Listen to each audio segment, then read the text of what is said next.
بسم اللہ الرحمن الرحیم رب اشرح لی صدری ویسر لی امری واحلل عقدۃ من لسانی یفقہوا قولی۔ بارگاہ رب العزت میں دعا ہے کہ خالق کائنات ہم سب کو حاضری دربار رسالت مآب صلی اللہ علیہ وسلم نصیب فرمائے، آمین۔ آج کی یہ ویڈیو کریم آقا لجپال آقا صلی اللہ علیہ وصحبہ وبارک وسلم کے دربار گہربار میں حاضر ہونے کے جو آداب ہیں ان پر گفتگو کریں گے۔ اللہ رب العالمین نے قرآن مجید میں سورہ حجرات کے اندر بڑا ہی واضح پیغام ارشاد کیا ہے اور مختلف آیات کے اندر مختلف آداب سکھائے ہیں۔ اور ایک شاعر نے، میں گفتگو کی طرف قرآن مجید کی طرف آنے سے پہلے، ایک شاعر کا ایک شعر ہے، وہ کہتا ہے: زائر کوئے جنا آہستہ چل، دیکھ آیا ہے کہاں آہستہ چل، بارگاہ ناز میں آہستہ بول، ہونا سب کچھ رائے گا آہستہ چل، ہے حضوری میں ملک 70,000، قدسیوں کے درمیاں آہستہ چل، بارگاہ ناز میں آہستہ بول، ہونا سب کچھ رائے گا آہستہ چل۔ اللہ رب العالمین نے اسی بات کو قرآن مجید میں اس طرح ارشاد فرمایا: یا ایھا الذین آمنوا لا ترفعوا اصواتکم فوق صوت النبی، اے ایمان والو، بارگاہ رسالت میں جب حاضر ہو تو اپنی آوازوں کو پست رکھو، اپنی آوازوں کو بلند نہ کرنا۔ اگر بلند ہو گئی، اونچی ہو گئیں، جس طرح تم آپس میں ایک دوسرے کے ساتھ کلام کرتے ہو، اونچی آواز سے بھی کر لیتے ہو، تو جب آواز بلند ہو گئی، ان تحبط اعمالکم وانتم لا تشعرون، تمہیں گمان بھی نہ ہوگا کہ تمہارے اعمال کو ہم ضائع کر دیں گے۔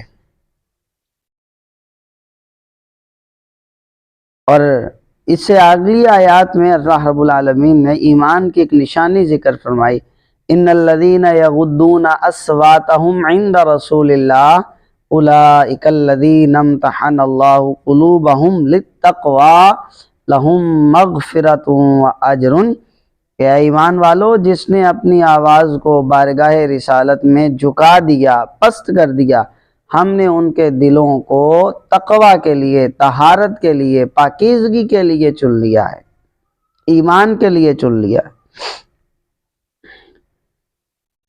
یہ بارگاہ بڑی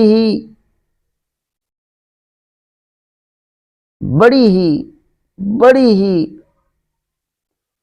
سب سے زیادہ اونچی شان والی ہے۔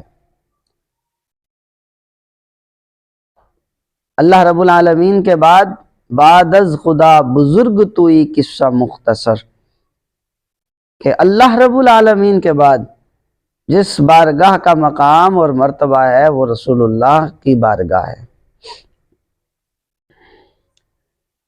کریم آقا صلی اللہ علیہ وسلم نے ایک حدیث پاک ذکر کرتے ہیں، پھر آگے چلتے ہیں۔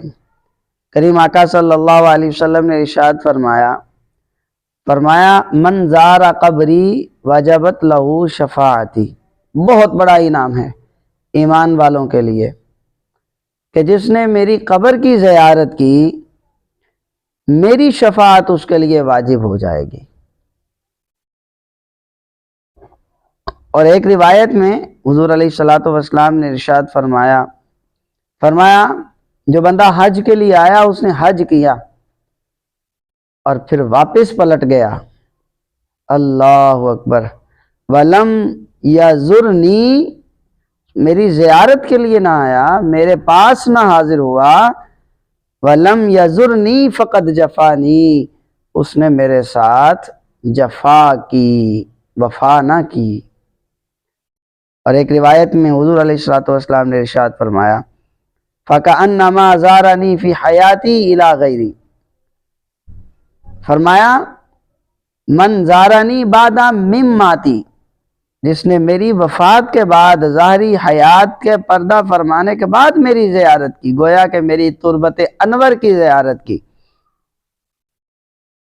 فَكَأَنَّمَا زَارَنِي فِي حَيَاتِي، گویا کہ اس نے میری زندگی میں ہی زیارت کی۔ اللہ اکبر۔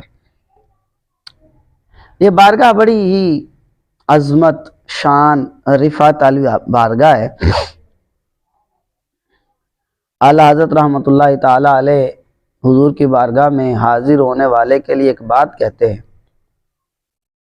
ہاں، جناب ابو بکر صدیق رضی اللہ تعالی عنہ کا عشق ذکر کرتا ہوں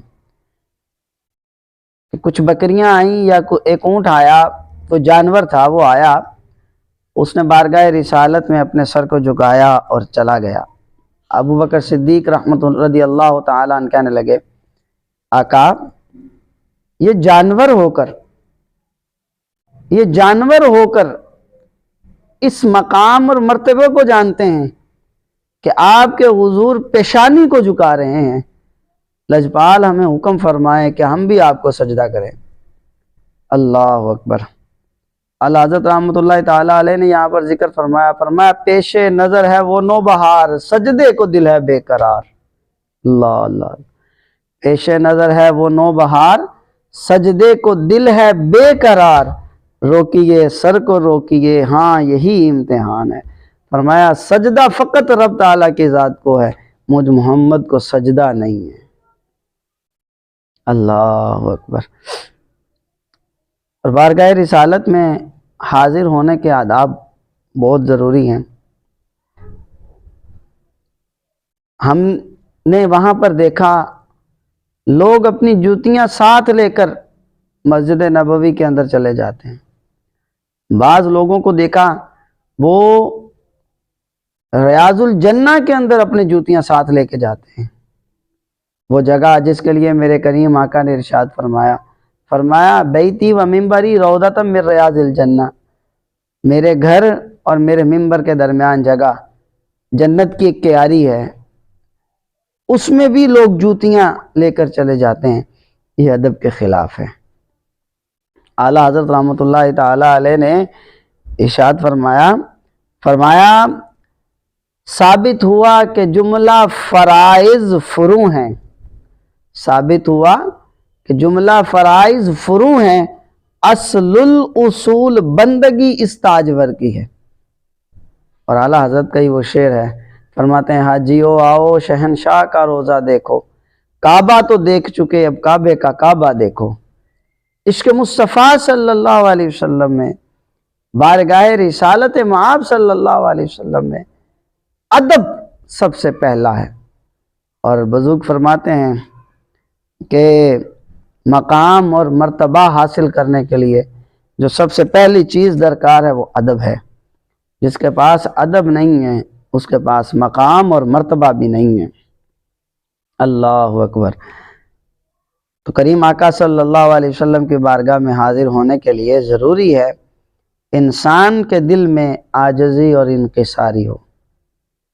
یہ وہ مقام ہے جہاں پر بادشاہ بھی جاتے ہیں تو سروں کو جھکا کر جاتے ہیں، تاجور بھی جاتے ہیں، تاجدار بھی جاتے ہیں تو اپنے سروں کو جھکا کر جاتے ہیں۔ بادشاہوں نے کی ہے غلامی، تاجداروں نے دی ہے سلامی، بادشاہوں نے کی ہے غلامی، بے مثال ان کا اس میں گرامی، مصطفیٰ مجتبیٰ بن کے آئے۔ اللہ اکبر۔ تو اللہ رب العالمین جل مجدہ الکریم نے ارشاد فرمایا ان الذین یغضون اصواتهم عند رسول اللہ اولئک الذین امتحن اللہ قلوبهم للتقوی، جس نے بارگاہ رسالت میں حاضر ہونے کے وقت اپنے آواز کو پست کر لیا۔ یہاں پر میں اپنے دل کی بات کروں، وجد کی بات کروں، تو میں یہ عرض کرنا چاہتا ہوں کہ اللہ رب العالمین ارشاد فرما رہے ہیں جس نے اپنے دل کو مصطفیٰ کی بارگاہ میں جھکا دیا، اسی دل کو ہم پروان چڑھاتے ہیں، اسی دل کو ہم آسمان دنیا کی سیر کرواتے ہیں۔ مولانا جامی رحمۃ اللہ تعالیٰ علیہ بہت بڑے عاشق رسول ہیں، نثر میں اور نظم میں آپ کا ثانی نہیں ہے۔ آپ کے بارگاہ میں ایک شعر خواب دیکھا مولانا جامی رحمۃ اللہ تعالیٰ علیہ نے، حضور کی بارگاہ میں حاضر ہیں، حضور کی بارگاہ میں حمد و ثنا اور حضور کی تعریف میں نعت شریف کہی۔ دوسرے دن پھر خواب اسی طرح آیا، تیسرے دن اٹھے تو اٹھ کر ایک کلام لکھا۔ کلام لکھنے کے بعد مولانا جامی رحمۃ اللہ تعالیٰ علیہ نے حضور علیہ السلام کے دربار اقدس کا قصد فرمایا۔ جب پہنچے نا وہاں پر تو حضور علیہ السلام نے گورنر مدینہ سے کہا کہ فلاں قافلے میں جامی نام کا ایک شخص آ رہا ہے، اس کو مدینہ میں میرے روضے پر حاضر نہیں ہونے دینا۔ قافلہ مدینہ کے دروازے پر پہنچا، روک دیا گیا، جامی واپس بیچ دیا گیا۔ اب تڑپ تھی بارگاہ رسالت میں حاضر ہو کر عرض کرنے کی، سلام اور کلام جو لکھا وہ پیش کرنے کی۔ دوسرا دن آیا، تیسرا دن آیا، قافلہ پھر ایک آیا، پتہ چلا فلاں قافلہ آ رہا ہے، تو اس میں بھی عشق تھا نا جامی کو مصطفیٰ کے ساتھ۔ اب اس سفر میں ساتھ ہوئے، پھر حضور نے گورنر کو خواب میں آ کر کہا جامی آ رہا ہے، اس کو آنے نہیں دینا۔ پھر تیسرے قافلے کے ساتھ ملے، عجیب کہانی بنی۔ اب جامی رحمۃ اللہ تعالیٰ علیہ وہاں سے بڑے پریشان حال ہیں، اور کلام کیا ہے؟ کلام مولانا جامی رحمۃ اللہ تعالیٰ نے لکھا، تنم فرسودہ جا پارا ز ہجراں یا رسول اللہ، دلم پر مجدہ آوارا ز اسیاں یا رسول اللہ، چون سوئے من گزر آری منے مسکین ز ناداری۔ اللہ اکبر۔ مولانا جامی رحمۃ اللہ یہ کلام لکھا، اور یہ کلام حضور کی بارگاہ میں سنانا تھا۔ اب ہوا یہ کہ عشق اتنا ہے کہ وہاں پر نہ جا سکے، تو اب تو وہاں پر بڑی بڑی بلڈنگز بن گئی ہیں، تو پہلے اتنی بلڈنگز نہیں ہوتی تھیں، پہاڑ قریب ہوتے تھے۔ ایک پہاڑ پر چڑھے، کاش کہ حضور کے روضے پر نظر پڑ جائے، ہائے ہائے ہائے، حضور کا روضہ نظر آ جائے، حضور کا دیدار ہو جائے۔ ایک تڑپ، ایک عاشق کے دل میں ایک تڑپ تھی۔ پہاڑ پر چڑھے، کھڑے ہو کر دیکھنے کی کوشش کی۔ بزرگوں نے تو بہت کچھ لکھا ہے، مولانا تابش قصوری رحمۃ اللہ تعالی علیہ نے لکھا ہے۔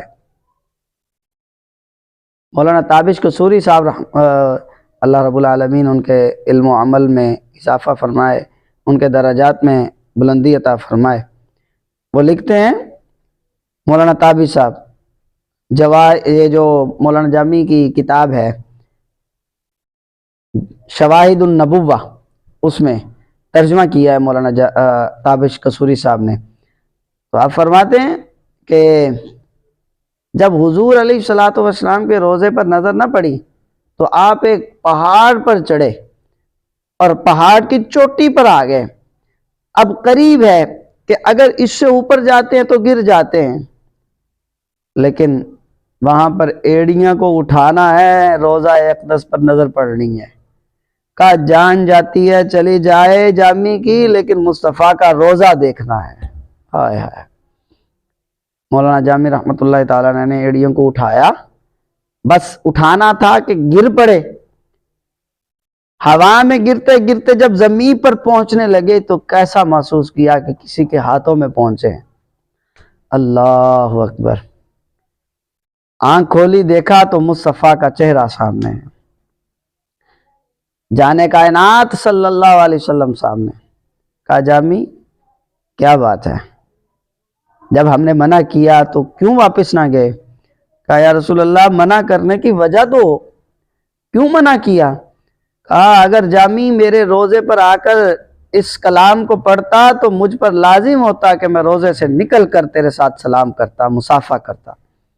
یہ عشق تھا، یہ محبت تھی، یہ مولانا جامی رحمۃ اللہ تعالی علیہ کا حضور کے ساتھ والہانہ محبت کا اور والہانہ عشق کا وہ مقام تھا، وہ مرتبہ تھا کہ حضور نے فرمایا جامی اگر وہاں پڑھتا تو ہم تیرے ساتھ مصافحہ کرتے۔